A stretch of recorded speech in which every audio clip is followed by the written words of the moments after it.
40년 전 피가레드 갈링성은 웨스트블루의 비가맹국이었다. 갑벨리의 가치를 높게 평가했습니다. 그는 갑벨리가 풍부한 자원을 보유하고 있으며 특히 희귀한 버커니어족이 거주하고 있다는 점을 들어 오로성께서 분명 마음에 들어 하실 것이라고 보고합니다. 결국 그는 2년 뒤에 열릴 인간 사냥 대회의 개최지로 갑벨리를 강력히 추천하며 섬의 파멸을 예고했죠. 2년의 시간이 흐른 뒤 갈링은 다시 갑벨리를 찾았습니다. 그곳에는 그의 쌍둥이 자식인 샹크스와 샴록을 낳아준 아내가 기다리고 있었죠. 제의 기쁨도 잠시 아내는 그에게 간절히 청합니다. 부디 나랑 같이 이 섬에서. 그러나 갈링은 그녀의 말을 끝까지 듣기도 전에 냉정하게 끊으며 대답합니다. 아니, 설령 함께 산다 해도 이곳은 아니야. 이 섬은 곧 지도에서 사라질 테니까. 그는 곧바로 자신에게 걸맞은 새로운 아내를 이미 정했다는 말과 함께 두 아이의 친모를 자신의 손으로 살해하는 잔혹함을 보입니다. 그런데 여기서 우리는 한 가지 커다란 의구심을 갖게 됩니다. 갈링은 천룡인 중에서도 정점인 신의 기사단입니다. 우리가 아는 천룡인들은 하계의 여인을 강제로 납치해 아내로 삼거나 마음대로 버려도 그 어떤 처벌도 받지 않는 절대적인 권력을 휘두릅니다. 실제로 노예 출신인 지니가 천룡인에게 납치되어 본의를 임신했던 사건이 대표적이죠. 여기서 재밌는 건 약 10여 년 전 오다쌤이 원피스 질문 코너 SBS에서 그린 성별이 바뀐 보니의 모습에 젊은 시절의 갈링이나 샹크스와 판박이라는 점을 미루어 보았을 때 보니 역시 갈링의 혈통일 가능성이 매우 높습니다. 즉, 노예 출신인 지니를 데려와 임신을 시킨 건 갈링이라는 겁니다. 이처럼 갈링은 신분과 관계없이 하계의 여인들의 취해였음을 알 수 있습니다. 그렇다면 왜 샹크스와 샴록의 어머니는 마리조아로 데려가지 않았던 걸까요? 당시 갈링의 권력이어도 그녀를 노예나 첩으로 삼아 성지로 데려가는 것은 식은 죽 먹기였을 것입니다. 그렇다면 여기서 주목해야 할 점은 갈링과 그 아내의 관계입니다. 그녀는 갈링을 두려워하는 피지배자가 아니라 마치 대등한 위치의 반려자처럼 그를 대했습니다. 갈링 역시 그녀를 단순한 유흥거리가 아닌 자신의 후계자를 낳아준 존재로 인식하고 있었죠. 천룡인의 정점인 갈링과 하계인인 샹크스의 어머니의 대등한 관계. 도대체 왜 이런 관계가 있었던 걸까요? 여기서 흥미로운 가설이 생깁니다. 갈링은 원래 천룡인이 아니었으며 갑벨리 시절의 아내는 그가 신분을 얻기 전부터 맺어진 인연이었다입니다.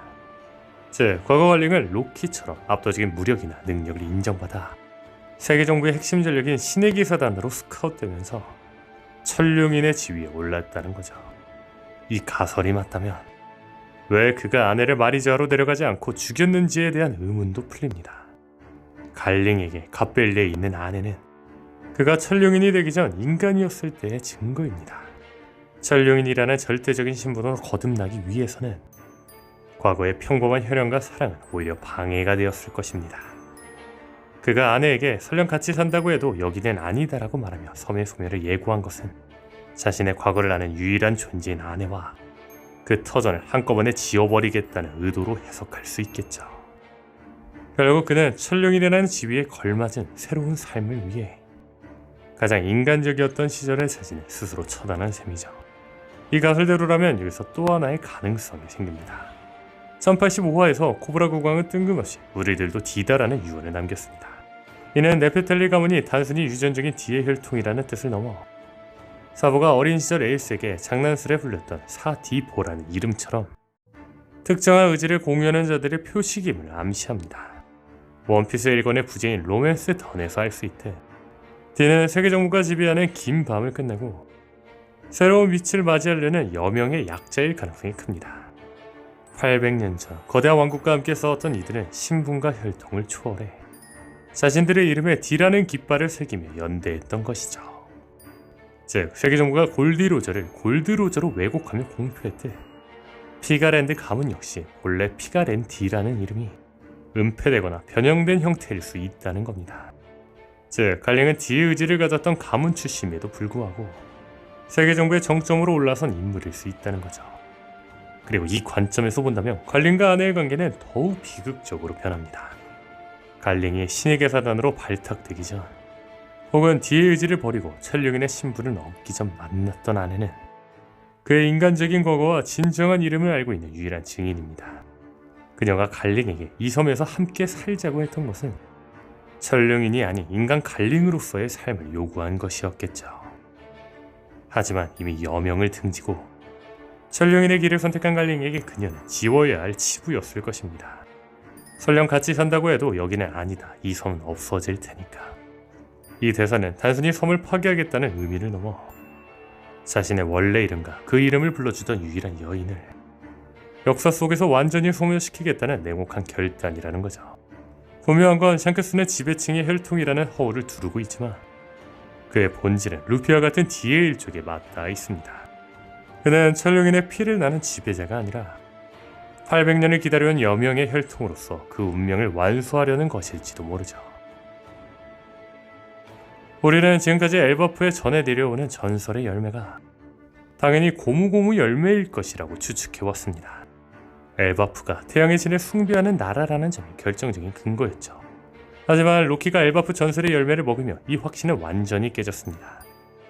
로키가 열매를 먹었을 때 보여준 짐승 같은 변화와 파괴적인 위압감은 우리가 아는 니카의 모습이 절대 아니었습니다. 무엇보다 결정적인 모순은 동일한 열매는 동시에 존재할 수 없다는 원피스 세계의 절대 법칙이 있습니다. 분명한 건 루피가 엄연히 니카의 능력을 각성해 사용하고 있는 상황이죠. 즉 엘바프 전설의 열매는 고무고무 열매가 아닙니다. 그렇다면 주목할 건 보물창고의 위치입니다.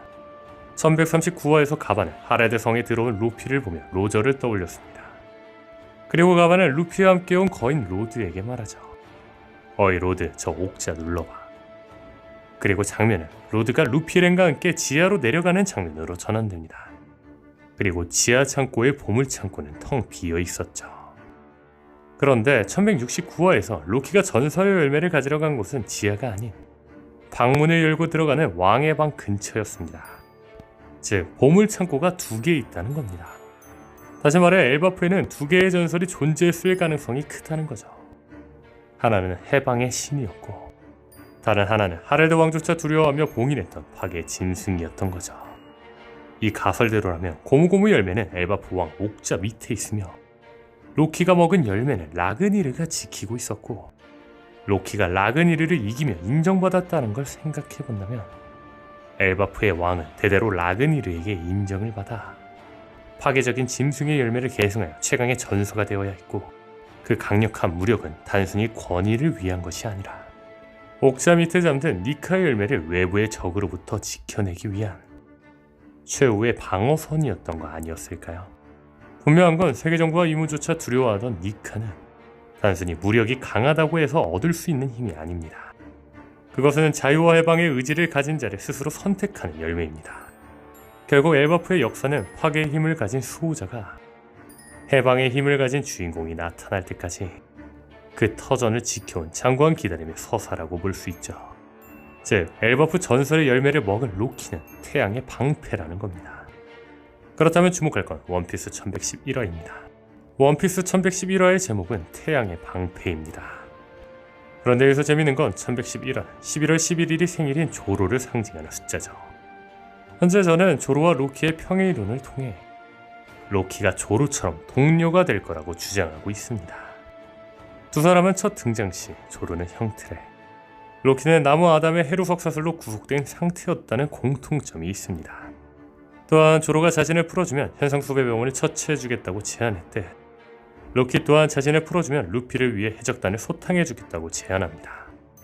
또한 조로가 과거 인간의 탈을 쓴 야수라는 흉악한 소문과 달리 의리 있는 인물이었던 것처럼 부친 살해범으로 알려진 로키의 소문도 왜곡되었죠.